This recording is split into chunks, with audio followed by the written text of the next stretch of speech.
Welcome to the Hobby Jogger Podcast, where elite athletes and ham and eggers lace up their stories. We explore the common ground that running creates, from the world-class runner to the hobbyist hitting the pavement, trail, or treadmill. Expect a blend of inspiration, laughter, and the shared joy that makes every step count. Join us on this journey where every run is a story worth sharing.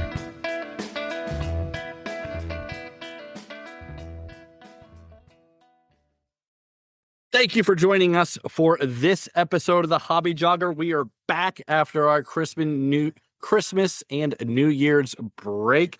Took a couple weeks off there to recharge the batteries, but a lot of great content coming out. Rob Myers is joining me today once again. Rob, how was your holidays? Pretty good. At the moment, I'm getting ready for the Arctic blast that is hitting the southeast. So I may get stuck on the mountain. We'll see. Yeah, I saw that. Foot of snow headed your way. Not good. I'll be in Florida, so thankfully I won't have those issues. Hopefully I don't have those issues. God willing. But today, Rob, back with another episode. We have our friend, Mr. Mike Duffy, on. He is a radio DJ. I guess that's still what you call them, right, Mike? Yeah, radio DJ, personality. My official title would be program director, since I run the radio station that I work at. But yeah, whatever. Pick whatever one you want. Sweet. Also, husband, dad, runner, a coffee enthusiast. So hobby jogger, just like Rob and I. Mike, thanks for joining us. We certainly appreciate your time. Man, I appreciate you having me on. Thanks, guys.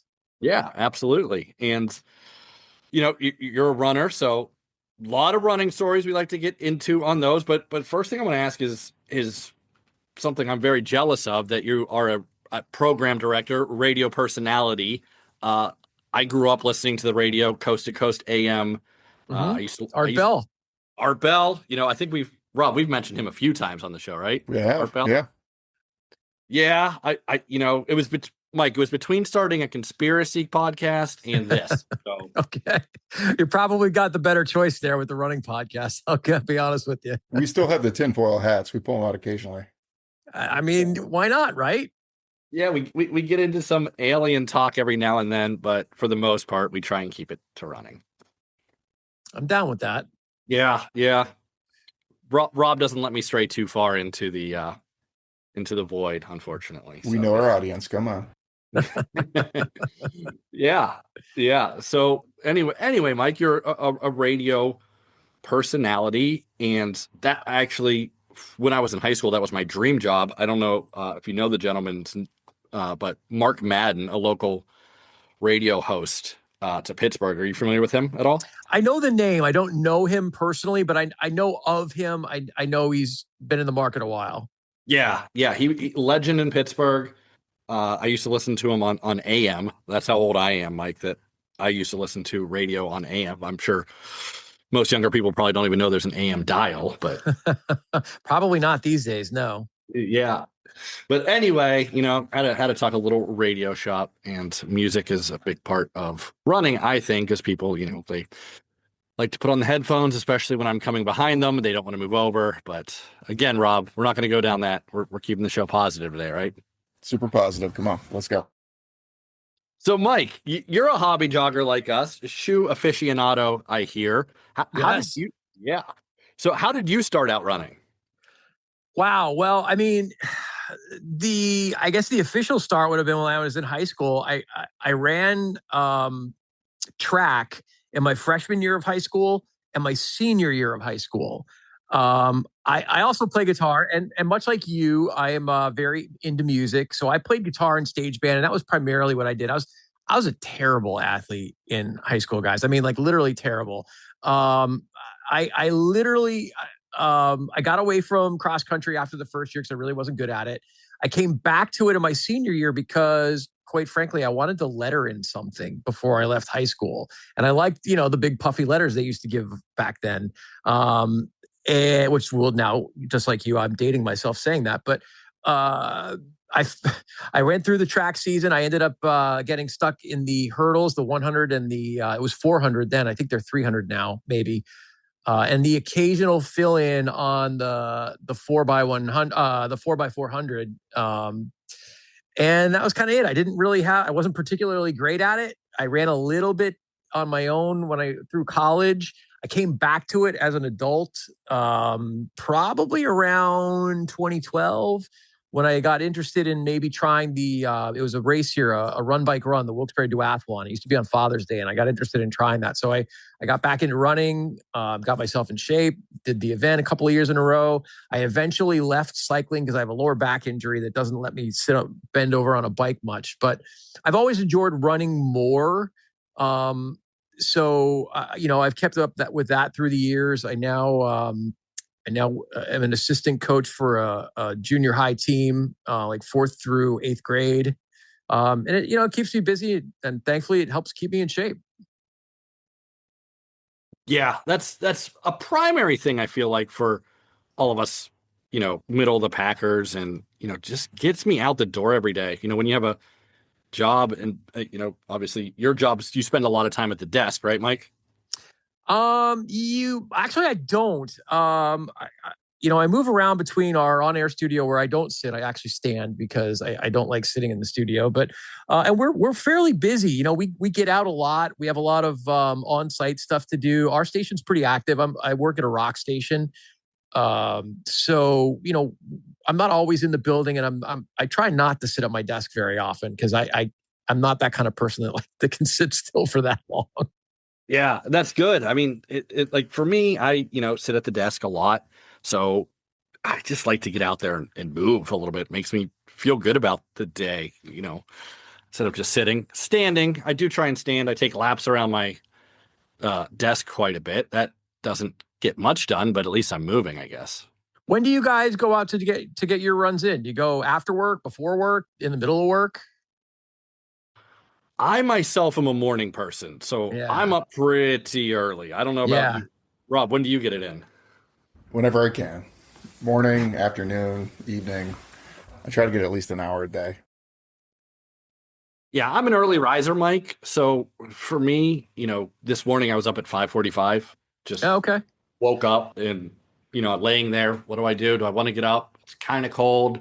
I guess I'll get up and go. So I'm actually a morning riser with you too. I typically get up between 10:04 and 20 after, depending on what it is I have to do workout wise that day. So, but to be fair, I also have done a lot of morning radio in my career. So I'm used to being up at those obnoxiously early hours. And it doesn't bother me. I like getting it done and out of the way. And then, I don't know about you guys, but I have kids. So trying to get my son off to school, I've got to make sure I'm done with my run or workout and back at the house before 6:30 so that I can get myself ready and get him off to school. So it's, once you wake up, you're on that clock, Yeah, you can develop any morning routine. So, Mike, we're here to talk about running, but I have to ask, I heard you mention guitar. So do you fall on the Gibson side of the house? I mean, what do you play? You more Fender? You play a Strat?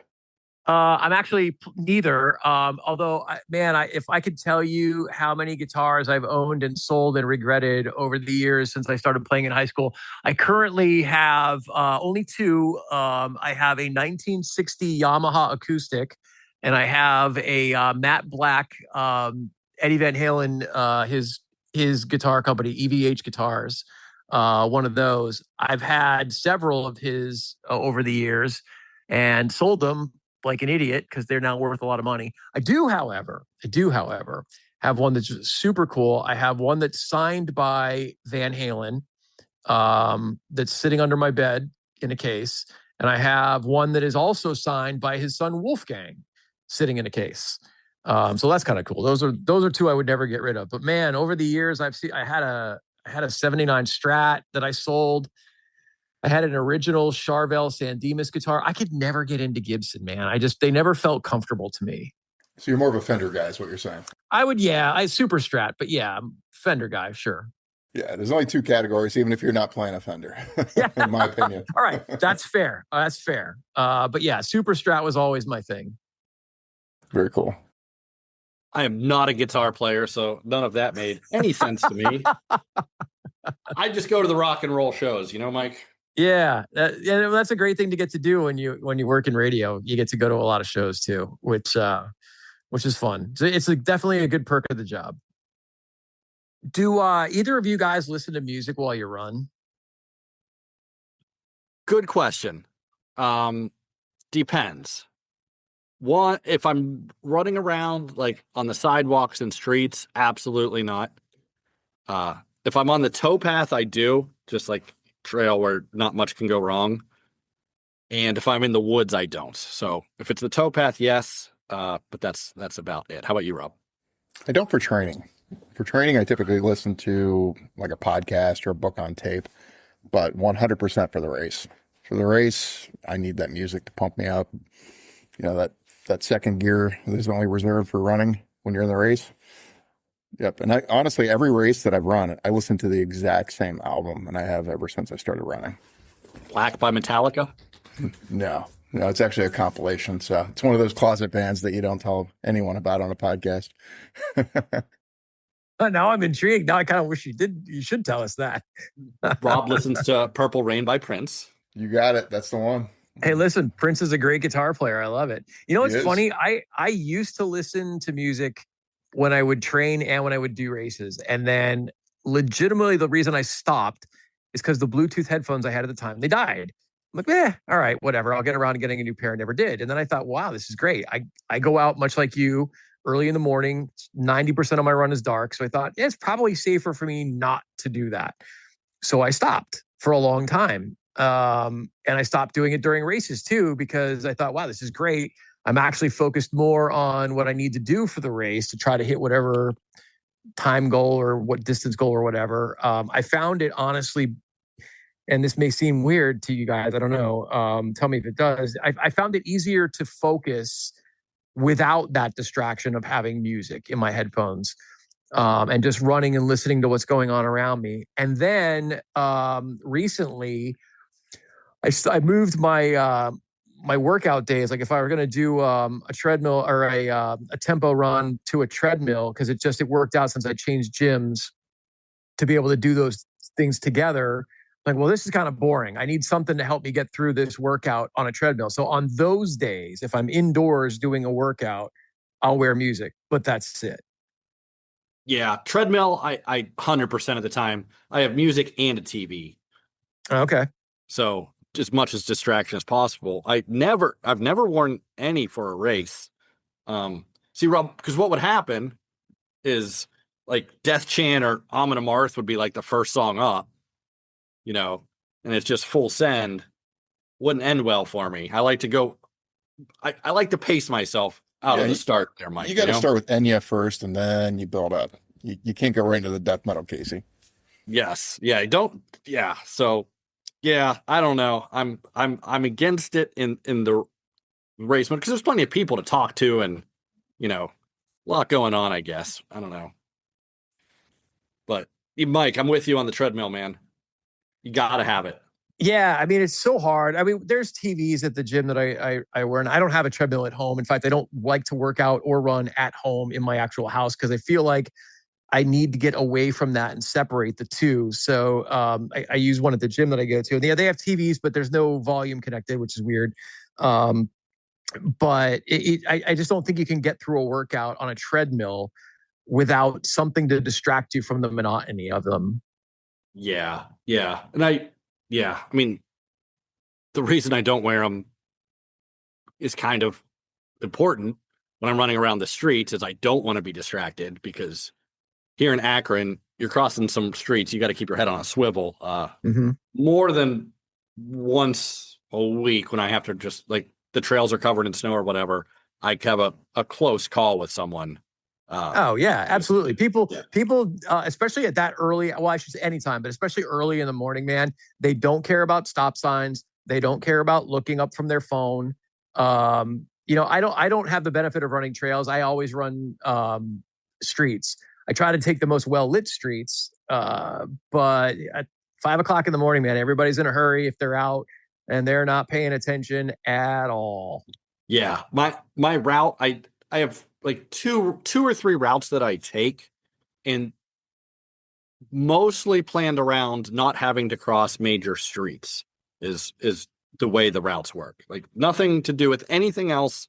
I don't particularly like the scenery, the terrain, none of it except for I don't have to cross. It's usually all left turns and I don't have to cross any major streets. Yeah, that's definitely an advantage. So yeah, I get what you mean though, but yeah, no headphones on the streets. And in the woods, for some reason, I feel like maybe I have a chance at hearing a tree fall. Should that happen? I probably don't, but at least I feel like, okay, maybe I could dodge something, but that's probably misplaced optimism, I feel. Yeah, safety first, right? Yeah. Yeah, safety first. So, Mike, what's the story behind the Valley Running Company? We were doing research for the show. It looks pretty cool. Oh yeah. So Valley Running Company is one of our local running shoe stores. There's two of them. The original is Scranton Running Company in the city of Scranton, and then they opened one. Valley is about probably like 25 minutes south of that store. So we cover both the Scranton and the Wilkes-Barre areas. I actually work part-time at Valley Running, which is great because I love it there. A friend of mine works there that I run with. And I've run with them for, I don't know, almost a decade now. Ended up getting in there, and it's a lot of fun because for someone like me who is a shoe nerd and just loves, shoe technology and just getting a chance to check out new shoes, it's a great gig. And ironically, it's almost full circle because when I was in high school and college, I worked for a place called Sneaker King in the late 80s and early 90s. I worked there it was a family-run business before the internet and all that kind of stuff. When those local mom and pop kind of places were all over the place, and it was great. It was the best job to have in high school and college because I could get all the Air Jordans when they came out at a discount. I could get the Air Tech Challenge because I was a huge Agassi fan. I remember when the first Reebok pumps came out, they were like $110 and everybody's like going bonkers because wow, a pair of basketball shoes is over $100 and they're not Nikes. So it's kind of like full circle for me to come back and work part-time at a running shoe store. And be able to help other runners, be able to help other people that are coming in because they need a shoe for, like, we see a lot of medical professionals that come in because, hey, we need a shoe because we're standing on our feet all day. Well, sure, we can help you with that. And, it's fun getting to do the gait analysis, the proper fitting, the thing that you may not get if you just buy online. Now, granted, some runners like doing that, but maybe if you're new to the sport and you're not quite sure what to get, it's great to be able to come in and get a fitting and not just kind of haphazardly guess. You know what I mean? Yeah, it's a huge benefit. I encourage everyone to support their local running store. And we do. We have a great running community here. I actually work between both stores depending on wherever they need me. But at Valley, where I predominantly work, we have a Wednesday night group run every week. We have demo days, like all the running stores do. And it's so much fun. We have group runs all the time. And it's really a lot of fun to be able to get out and run with other people that are like-minded. And it doesn't matter. The best thing about that is, too, when you have a running group like that, it's all ages, it's all abilities. One of the first things people will ask me when I said, hey, we have a Wednesday night group run, you should come and run with us. Oh, I'm not sure I'm fast enough. It doesn't matter. There's people of all abilities. Just come and run with us and, we'll help you get your goals. We have training blocks for people that might be training for local races because we have a couple of big ones here. We have the Scranton Half Marathon in the spring. We have the Wyoming Valley Run, which is hands down my favorite run, of which I've now jumped onto the board of. And then we have the Steamtown Marathon in October, I think it is, late October, which is a qualifier for Boston. So we've got some pretty big races here. So it's great to be able to have those training groups and get like-minded people together to get ready for those races.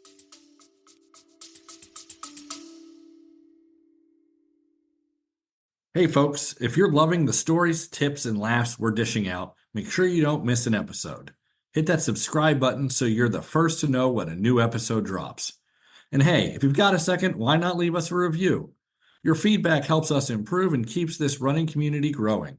Lace up, hit subscribe, and let's get back into the show.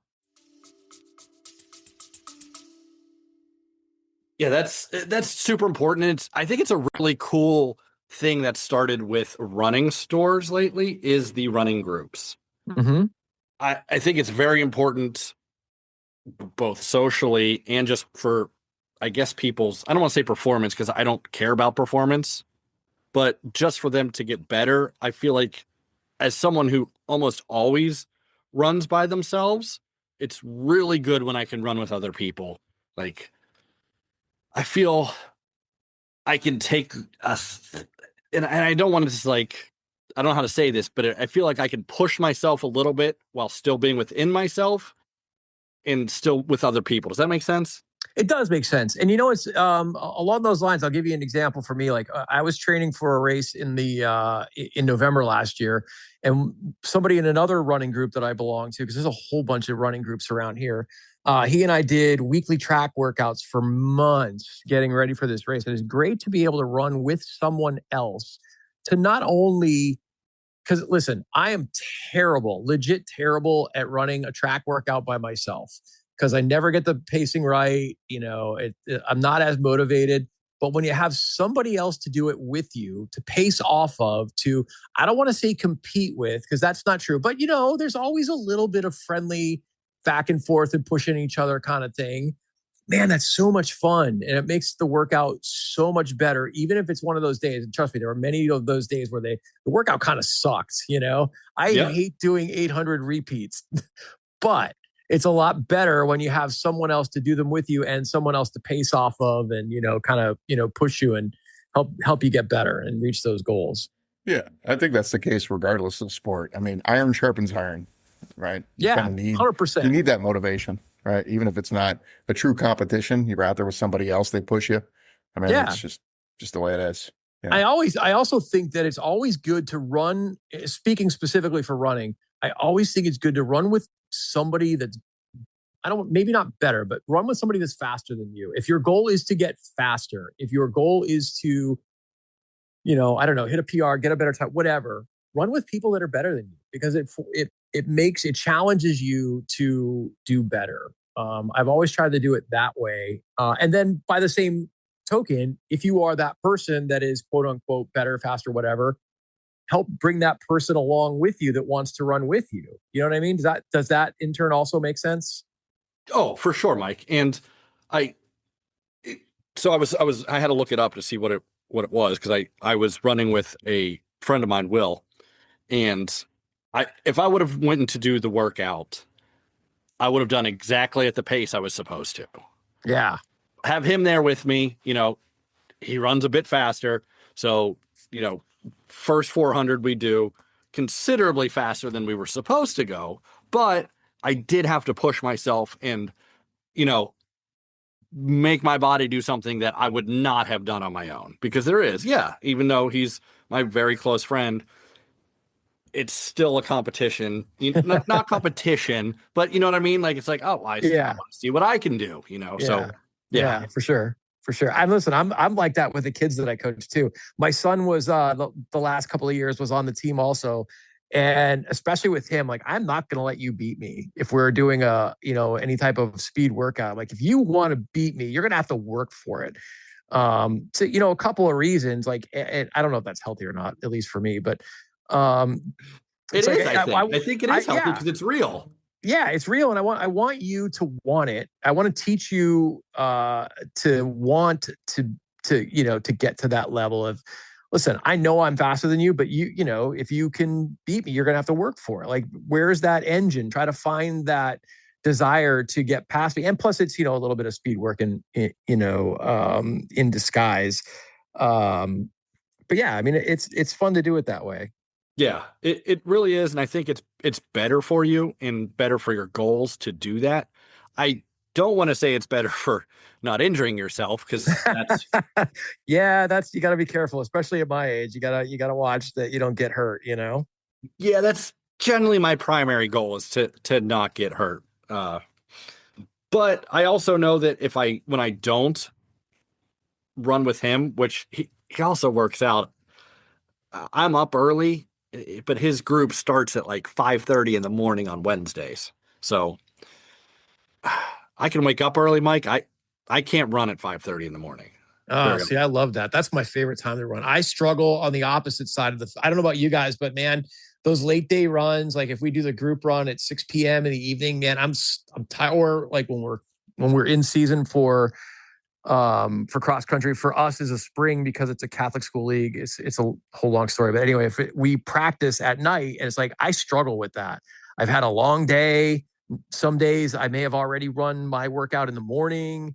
I feel heavier because I've eaten multiple times during the day, because I'm very much one of those people that eats every 2.5 to 3 hours kind of thing, 8 to 10 or 6 to 8 meals or whatever it is, across my day. So by the time I get to that cross country practice, I'm like, God, I am tired. I feel heavy. I don't want to run today. I struggle to run, but in the morning, 5 o'clock, I typically do not drink anything. I typically do not eat anything. I get up, I brush my teeth, I get out the door, and that's it. And I feel light. I feel quicker. It's more comfortable. I like to race that way. I typically don't eat anything on the morning of a race. And to be fair, I have never done a marathon. I have zero interest in that distance, zero. But I up to a half marathon, I'm comfortable not having to eat anything before a race. You're a unique man, Mike. That's pretty awesome that you can do that. Yeah, it's funny. I had a coach for my very first half marathon that I did, and I was getting so much conflicting advice. Like everybody's like, "Oh, you got to fuel, you got to fuel, you got to use this, you got to use that." And I had used gels previously when I did the duathlon, and they did not agree with my system. I can't run with stuff in my stomach because I feel awful. The two worst half marathons I've ever done were ones that I stopped to get water at a station, and I had gels with me during the run, and I felt awful. And I had a coach who told me, he's like, listen, if that doesn't work for you, don't do it. The old adage, train the way you race, or race the way you train. And I train without eating. So up to a half marathon, you're probably fine. Beyond that, when you get to the full marathon, you probably have to use some kind of nutrition. I'm sure. I don't have to worry about that because I just don't see myself ever doing that distance. So, stick to what works. Yeah, that's key. I mean, we've had a lot of medical professionals on the show, a lot of nutritionists, and all of them are just slightly different as far as what their advice is. So, I mean, you know your body, do you? At the end of the day, there's plenty of advice out there, and it's all good advice in general, but Yeah. everyone's pretty specialized in what they can take on race day. And I think you have to figure that out, like you said, for yourself. Do you figure out what works for you, figure out what doesn't work for you, and just stick with that. Don't, obviously take advice if you think it can help you. Don't be afraid to do that. Like I said, I've experimented with those things before. I just know it doesn't work for me. So why mess with that? Until something changes that it doesn't work for me, I'll just stick with that way. Hey, I'm curious though, if I can ask you guys a question. What are you guys currently running in shoe wise? Glad you asked. Man, right now, so the trails are under about 4 inches of ice and snow. So not running any trails here anytime soon. Probably not until, oh man, maybe March at this rate. So the Adidas, I'm going to get the name wrong. Jeremy Pope can correct me, but it's the Evo SL, I believe. Yeah. Adidas Evo SL is my just everyday go-to currently. That's a hot shoe right now. I like it. It's soft. It works well for me. It fits well. It doesn't completely slice my little toe, so there's only a small blood stain on the one shoe. So it's good. Nice. Rob, what about you? So we're rocking the Hoka Mafates. Because you can run trails down there. I don't have that luxury. Yeah, we don't get snow and ice. Well, up until tomorrow. The statement is no longer true tomorrow. Right. Then all bets are off after tomorrow. Yeah, I actually have a shoe review due here, Mike, that's going to be considerably delayed just because of the weather this year of the Sportiva Pro that I'm excited to try out. Okay. I'm like super excited to try the shoe. I tried to get it when I was in Italy. It was sold out of my size. I finally finagled myself a pair of this shoe in an awesome color that I don't think is out yet. But yeah, looking forward to this shoe. tremendously. So I'll have an update for you here in April at this rate of how that shoe is. But what are you running in currently, Mike?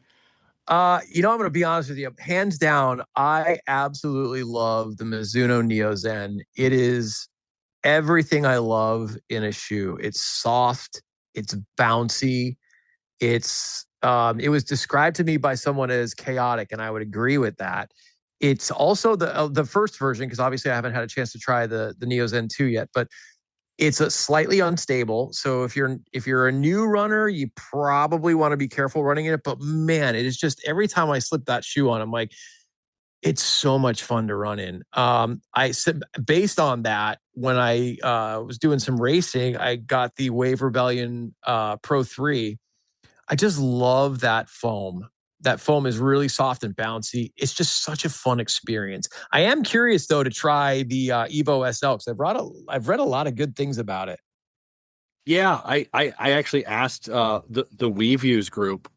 I was like, hey, this is back when I was training for Black Canyon 100K. I was like, hey, I'm gonna have to run a lot of roads. Like, what's the go-to? Because I don't run them that often. I was like, hey, what's the go-to run shoe? Like everyday shoe. And they're like 6 people said, just buy the Evo and thank us later. And I bought it and thanked them later. So worked out for me. Mizuno. The only thing I know about Mizuno is back in the day, they used to make my batting gloves as a kid. Man, they have that big reputation for baseball spikes, batting gloves that they still do. They make great stuff. But man, I tell you what, I say this a lot. Don't sleep on them because their running shoe line is awesome. I almost should probably be a rep for them, to be honest with you. I talk so much about how much I love the Zen, and I'm super pumped to try the Zen too. And see what they've changed. I think that the speed assist is still there. I think the foam is still the same. They may have changed the upper a little bit, so that'll be a lot of fun. But yeah, I feel like sometimes if you're not trying the I don't want to say off the beaten path, but if you're not going after the big majors, you might be missing a great shoe if you're not trying something different. I mean, everybody knows that Brooks and Hoka and to some degree Nike, whatever, make great shoes, but so does Mizuno, and so do some of these other brands that you may not have tried before. Yeah, I myself have never even tried a Nike shoe. I'm anti-Nike. I've been boycotting Nike as well as the Pittsburgh Pirates going on 20 some years now. So no, Mizuno looks like a cool, like I don't want to call it off brand. That's not what I'm looking and for. they're not an off brand. I just think sometimes people sleep on them because maybe they think of their first thought is like baseball gloves, like you said, or baseball spikes or whatever. They may not necessarily think about the running shoe. But I remember when I was first getting back into running, trying the Wave Enigma like years ago and thinking, wow, this is a great shoe, and kind of got away from them for a while. And then I forget why I tried it, but I read some good reviews about the Zen. I thought, wow, this sounds like a shoe I'd like to try. And the minute I slipped it on, I'm like, this is it. This is the one I like. And I have another pair I just got that in a box waiting to go. Unlike you, I don't really run on a lot of trails. I run mostly roads. So I'm looking for the most comfortable shoe for, all that pavement I'll be pounding out there. And man, the Zen just does it. And each time it's a fun experience. It's just a fun shoe to run in. I'm sold. Nice. You should try it. By the same token, I loved the Skechers Razor line, and I love watching people's eyes light up when you say the word Skechers, because I think sometimes they get unnecessarily shafted. Their performance line is nothing like the stuff that you buy in a department store. Like the Razor 3 was a great shoe. The Razor XS was a great shoe. At least I thought it was. I think I had the Speed Freak too, and I like that. Like that foam, they've done a great job with the nitrogen infused foam, with the Hyperburst Ice. I forget what they called it in the original in the Razor 3, but man, they get such a hard time, and I think they make a pretty decent shoe. And not that I'm a marketing genius or anything, but why wouldn't you have your like quality running shoes under another brand name. You think, right? Like Adidas has what they call it. I think it's Audi Zero, and they have the Terex line for why don't they have something to differentiate? So yeah, like I'm not wearing my penny loafers to Sunday school, like 'cause that's what I think about with Skechers. Like I would Yeah, I never, know. I would just never buy a pair of Skechers to run in because I think it's like the dollar store brands of penny loafers, kind of, I guess, right? I think you're probably right. And that is a perception that is really tough for that brand to get around. But if you follow any of the big review sites or, any of that, there's a lot of people out there that say good things about their brand or about not their brand. Let me rephrase that, about their performance line. Especially some of the new stuff, the Aero line that's coming out. I'm really interested in seeing how the Aero Razor is different. The Aero Spark looks kind of interesting to me, but there's only so many shoes you can buy, Yeah, that's Yeah, that's the key there. I think a lot of runners just are creatures of habit because, let's face it, running shoes are not cheap. And No, they're not. you find a pair that works. It's not even that you're brand loyal, that just, it works for you. And you don't want to deviate, right? Because as soon as you do, you end up spending $150 on something, 200, 250, and then it doesn't work out. You're like, oh, I should have gone with the old trusty shoes that I've been wearing for the past 2 years. I'm glad you said that because, and I apologize, I know you're boycotting Nike, but when Nike came out with the Epic React at that time, was that 2017? I think that was my favorite shoe. I'm like, this is the perfect shoe. It's squishy. It's kind of bouncy. It's got a nice light fit to it. And then they discontinued it, which like that, how dumb is that? So I went and snapped up as many of them I could on sale until I finally just went through them, and I'll probably end up doing that with the Neo Zen 1. When I see them on sale, I'll grab them even if I don't need them just to bank them because I know I like the shoe, I've done that before. I think we all have. Yeah. Oh, yeah. I wish I would have done it with the Zenal too, before they ended production of it abruptly. I thought it was their best trail shoe, Hoka.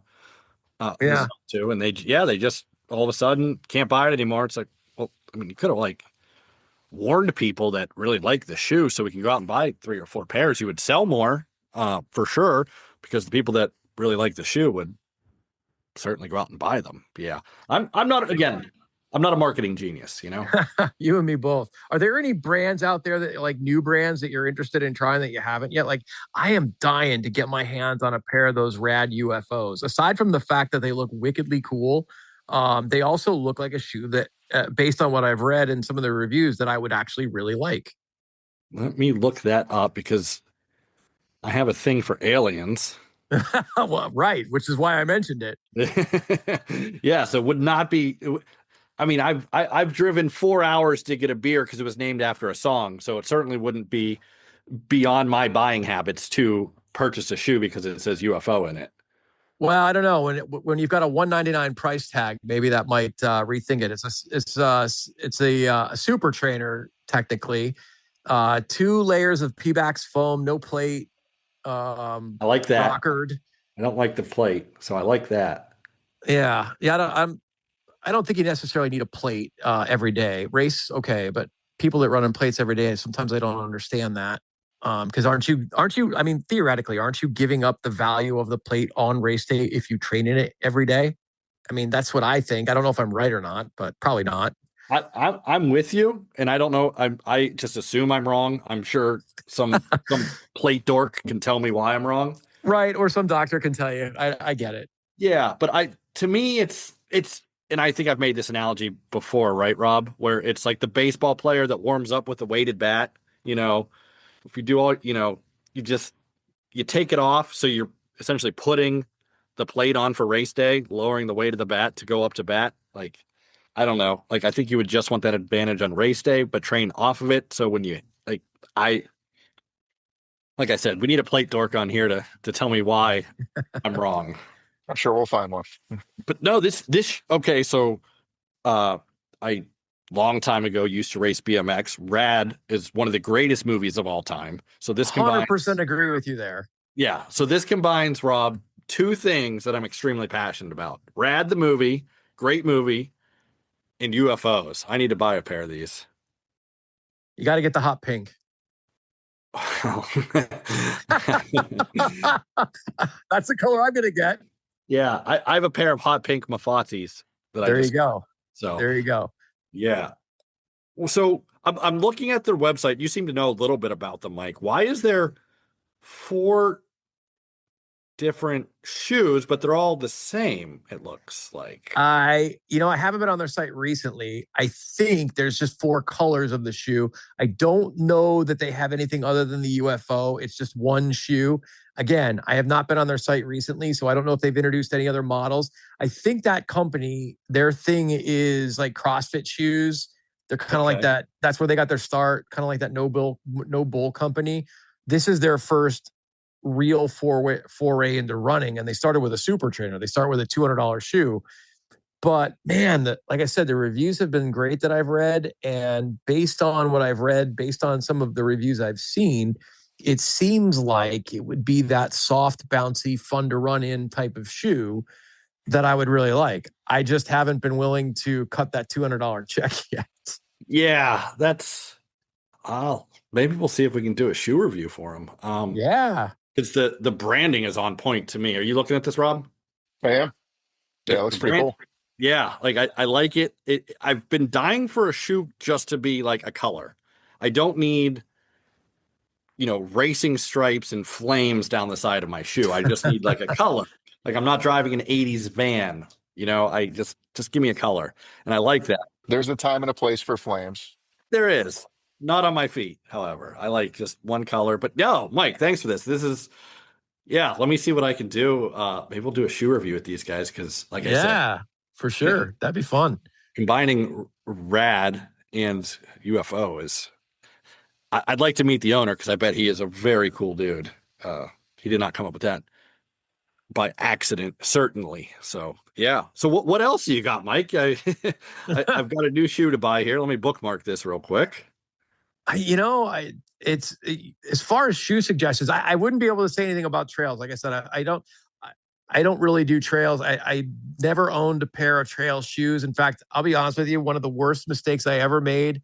I ran a half marathon on a ski resort here. And I'm like, I don't have trail shoes. I'm just I saw a video on YouTube about how to DIY your own. Don't ever do that. Please don't ever do that. The video took hex head screws.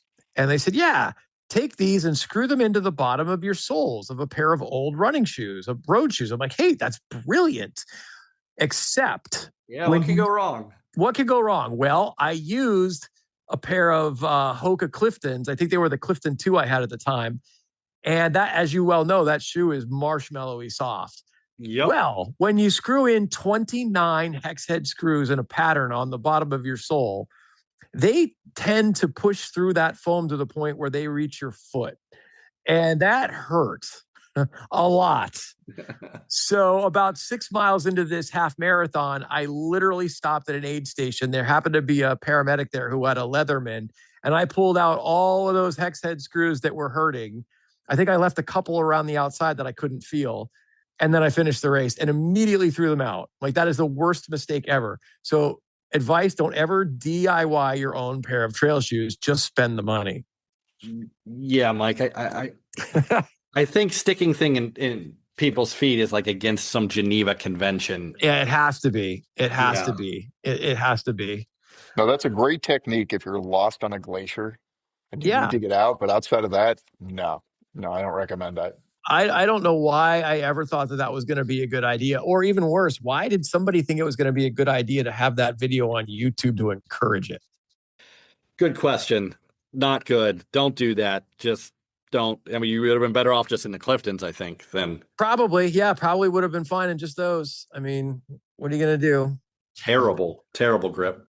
I think beyond that, I am kind of curious about the new Glycerin Flex.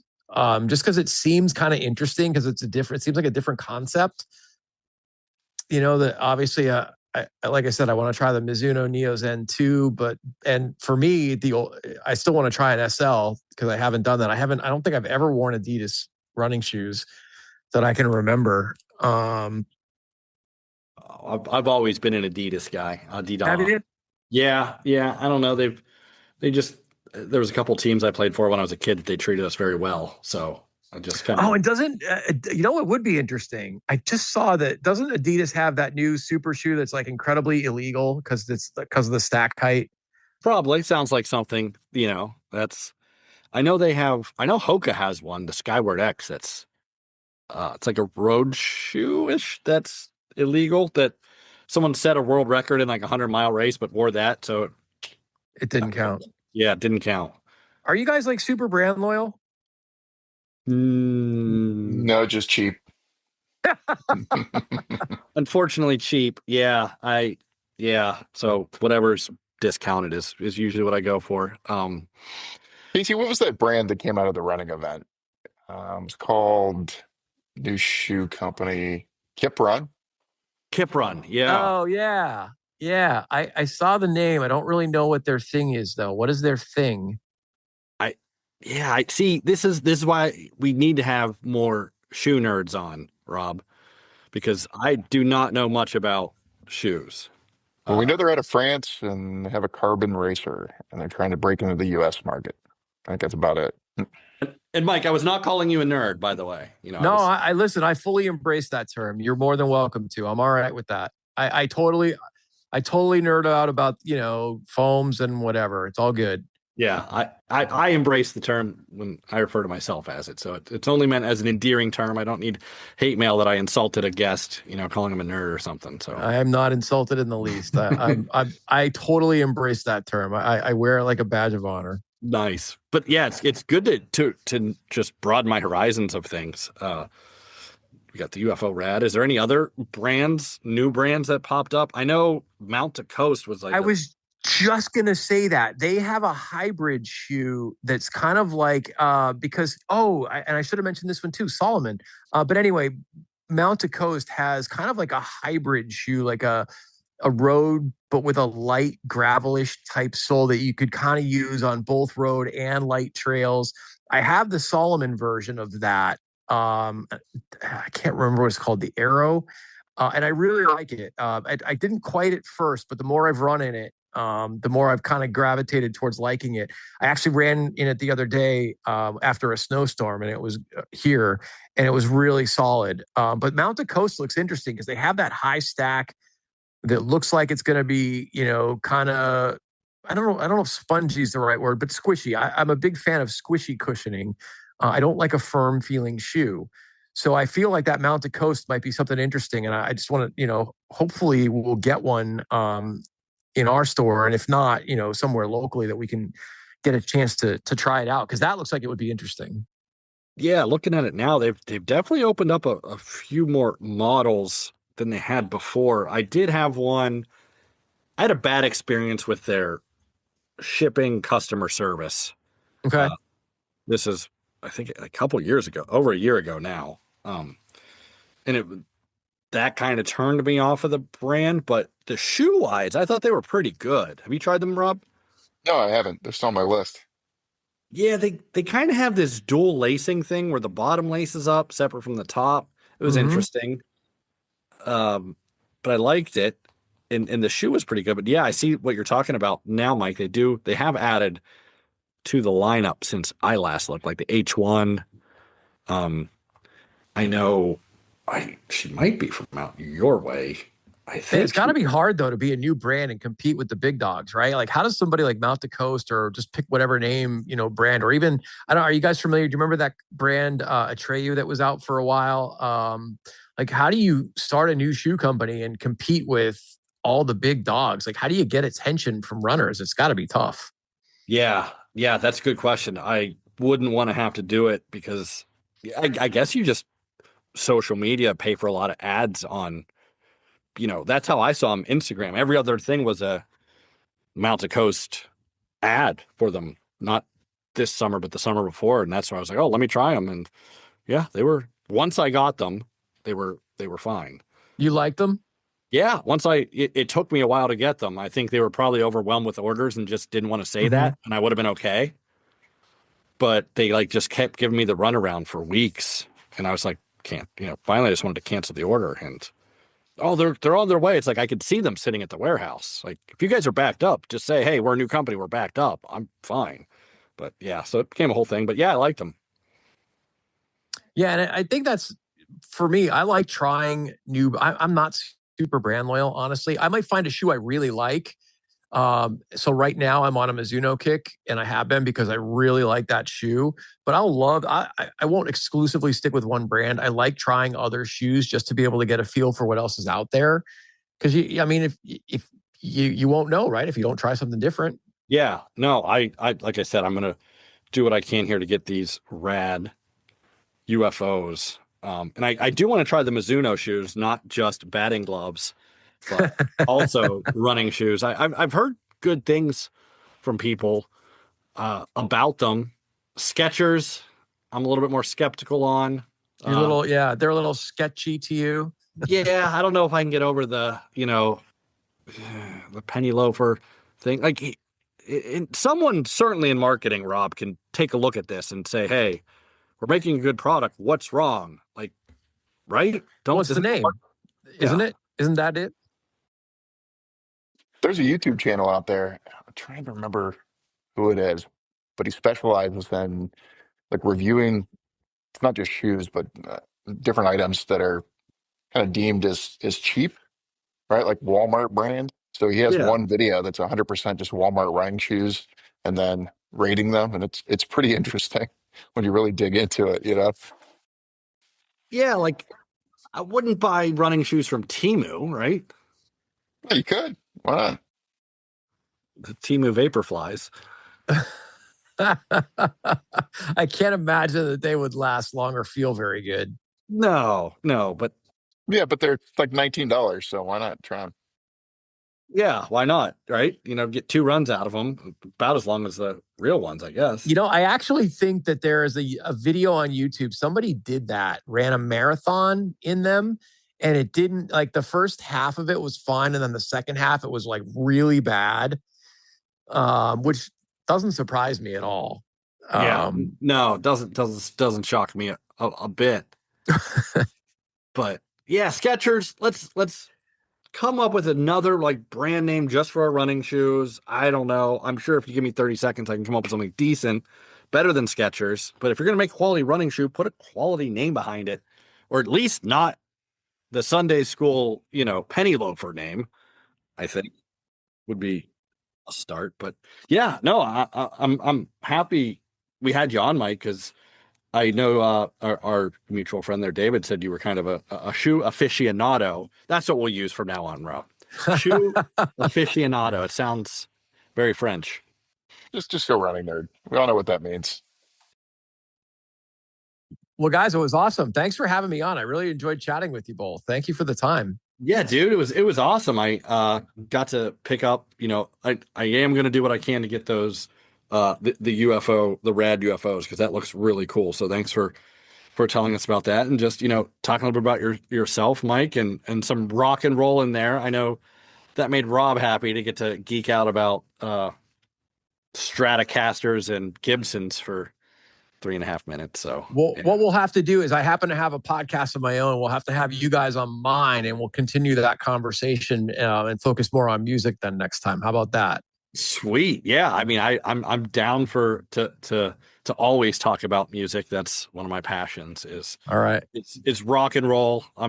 I go to the shows. I don't make it. I just like to go to the shows, make memories, and see great rock and roll. So, Mike, before you drop, where can our listeners find you? Oh, 97.9X is the radio station. We're in Wilkes-Barre, Scranton. You can listen at 979x.com. We have a free app. You can get us on, wherever you stream music from. And I'm personally on from 10 a.m. to 3 p.m. Monday through Friday. Or depending on where you live, I'm also on one of our stations in Michigan, Z93. I'm on another station of ours in Allentown, 99.9 The Hawk, and I'm on 96.9 The Eagle in Boise, Idaho. All Cumulus Media stations. Thanks for tuning in to another episode of The Hobby Job. We hope you've enjoyed our conversation today. And if you liked what you heard, don't forget to subscribe and leave a review on your favorite podcast platform. Your support keeps us moving forward. Until next time, keep those feet moving and enjoy the mile.